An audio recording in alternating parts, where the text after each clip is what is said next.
Hi అండి. Welcome to story book audio. ఈ కథ మీకు నచ్చినట్లయితే లైక్ చేయండి, షేర్ చేయండి, సబ్స్క్రైబ్ చేయండి. కాస్త కాఫీ ఇవ్వు మధు. తల పగిలిపోతుంది. తాగరా. నీ వాలకం చూడగానే అర్థమైంది. బాగా అలసి వచ్చావు అని. ముందు కాఫీ తాగి రిలాక్స్ అవ్వు. భోజనం చేసి స్థిమితంగా ఇంటికి వెళ్ళు. మధు, బావకి జెండు బామ్ తెచ్చి రాయ్. సరే నానమ్మ అని మధు లోపలికి వెళ్ళగానే కృష్ణ వాళ్ళ అమ్మమ్మ ఇచ్చిన కాఫీ తీసుకుని సిప్ చేశాడు.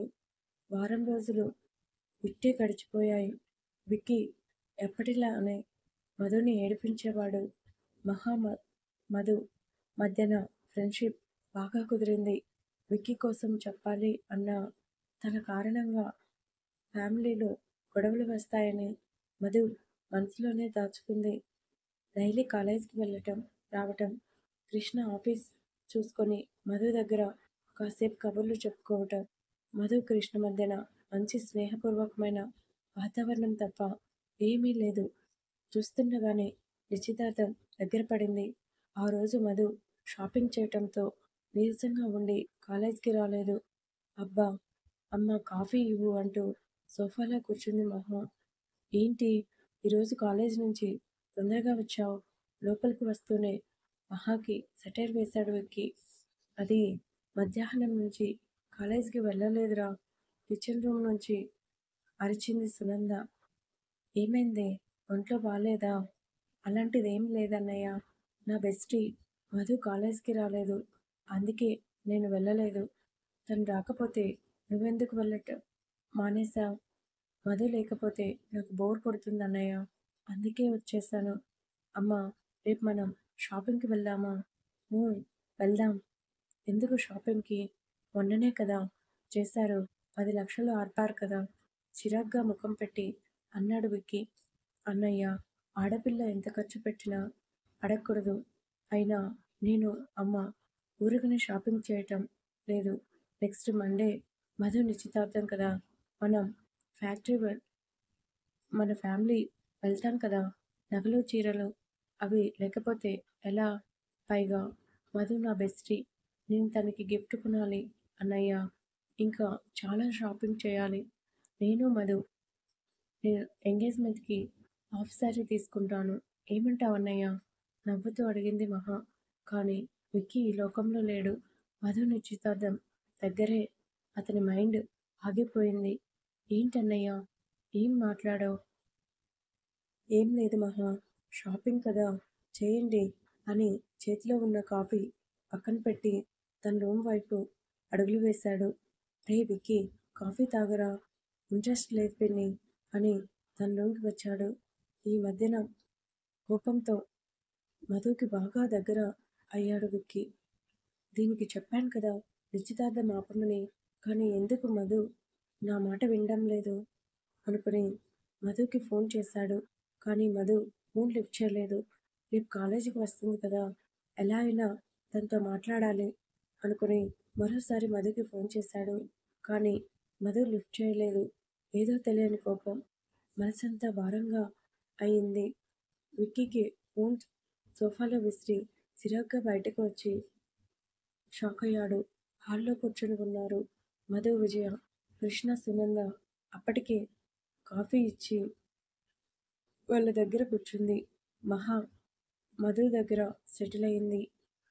ఫోన్లో చెప్తే సరిపోయేది కదా. ఇంటికి వరకు వచ్చారా? ఫోన్లో ఎలా చెప్తాను సునంద? మీరు ఏమన్నా బయట వాళ్ళ? మన మధ్యన ఎటువంటి రక్త సంబంధం లేకపోయినా స్నేహబంధం ఉంది. నాకు మీరు అంటే గౌరవం ఉంది. నా అన్న వాళ్ళ దగ్గరికి రావటంలో తప్పులేదు కదా. నాకు తెలుసు విజయ, మీ మనసు ఏంటో. ఏంటి కృష్ణ, మధుని తొంగి తొంగి చూస్తున్నావు? చూసేదేదో డైరెక్ట్గా చూడు. ఎలానో మీ ఇద్దరు తొందరలోనే భార్యాభర్తలు అవుతారు కదా. నవ్వుతూ సెటైర్ వేసింది సునంద. ఏంటి అండి, ఏంటాంటీ మీరు ఇప్పుడే చెప్తున్నారు? మీరందరూ నా నిశ్చితార్థానికి రావాలి. అంకుల్తో చెప్పటం మర్చిపోకండి అని టాపిక్ డైవర్ట్ చేశాడు. వాళ్ళ అందరి మాటలు వింటున్న విక్కీకి ఒళ్ళు మండిపోయింది. కోపంగా మధు ఎదురుగా కూర్చున్నాడు. మహాతో మాట్లాడుతున్న మధు విక్కీని చూడగానే వెతుక్కుమంది. ఈ దొంగ సచ్చినోడు ఇంట్లోనే ఉన్నాడా ఏంటి అనుకుని విక్కీ కోపం తలుచుకొని మెల్లగా తన నవ్వుని ఆపి కుదురుగా కూర్చుంది. హాయ్ విక్కీ, హాయ్ కృష్ణ అని అందరినీ పలకరించి మధుని చూశాడు. నమస్తే విక్రమ్ గారు, ఎంతో వినయంగా చెప్పింది మధు. నమస్తే మధు గారు అంటూ కృష్ణ ఇచ్చిన కార్డు తీసుకున్నాడు. కార్డు ఓపెన్ చేస్తున్న విక్కీ ముఖం చూడగానే మధు భయంతో బిగుసుకుపోయింది. ఏదో తెలియని భయం మధు మనసును చుట్టేసింది. కార్డు చదువుతూనే తనలో తానే రగిలిపోయాడు విక్కీ.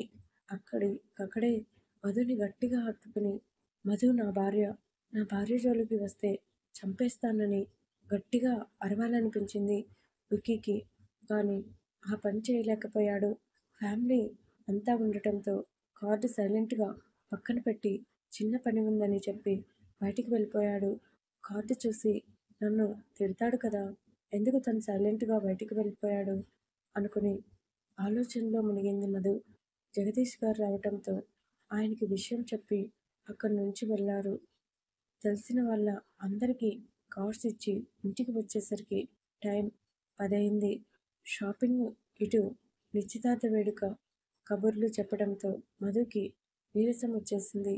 మధు, ఏంటి నానమ్మ బాగా నీరసంగా ఉన్నావు, ముందు భోజనం చేయి, అప్పుడు బట్టలు సర్దుకుందు. పర్లేదు నానమ్మ అని బట్టలన్నీ మడత పెట్టి పక్కన పెట్టి బయటికి వచ్చింది. ఈలోపు భువన గారు వేడివేడి అన్నంలో గోంగూర పచ్చడి వేసి మధుకి తనే భోజనం తినిపించారు. నీరసం ఇటు ఆకలి ఎక్కువగా ఉండటంతో మాట్లాడకుండా భోజనం చేసింది మధు. ఇప్పుడు పడుకో. సరే నానమ్మ, కాసేపు మేడపైన కూర్చుంటాను అని మేడపైకి వచ్చి ఒంటరిగా కూర్చుంది. విక్కీ కార్డు చూడటం, సైలెంట్గా బయటికి వెళ్ళిపోవటం తలుచుకొని ఈ విక్రమ్ గారికి తక్కువ అంచనా వేయకూడదు. ఆయనకి కోపం వస్తే ఎలా ఉంటుందో నాకు తెలుసు. విషయం చేయి దాటకముందే నేను బావతో మాట్లాడనా? ఆ ఆలోచన రాగానే మధు వాళ్ళ నాన్నగారి రూపం కళ్ళ ముందు కనిపించేసరికి ఉలిక్కిపడింది. చంపినా చంపుతాడు నాన్న, ఎందుకు వచ్చింది? ఏదోటి చేసి విక్రమ్ గారిని నా దర్దాపుల్లో రానివ్వకుండా చూడాలి. ఏం చేయాలనుకుని తనలో తానే సతమతమైపోయింది.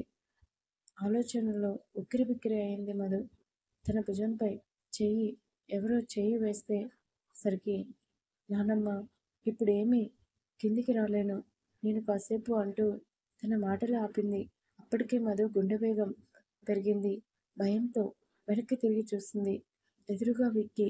అతన్ని చూడగానే మధుకి గుండె ఆగినంత పని అయింది. విక్రమ్ గారు ఆశ్చర్యపోయింది. వెంటనే మధు చేతిని పట్టుకుని వాటర్ ట్యాంక్ వెనక్కి తీసుకుని వెళ్ళాడు. కొనసాగుతుంది. ఆదరిస్తున్న అందరికీ థ్యాంక్ యూ. స్టోరీ నచ్చితే సబ్స్క్రైబ్ చేసుకోండి ఫ్రెండ్స్.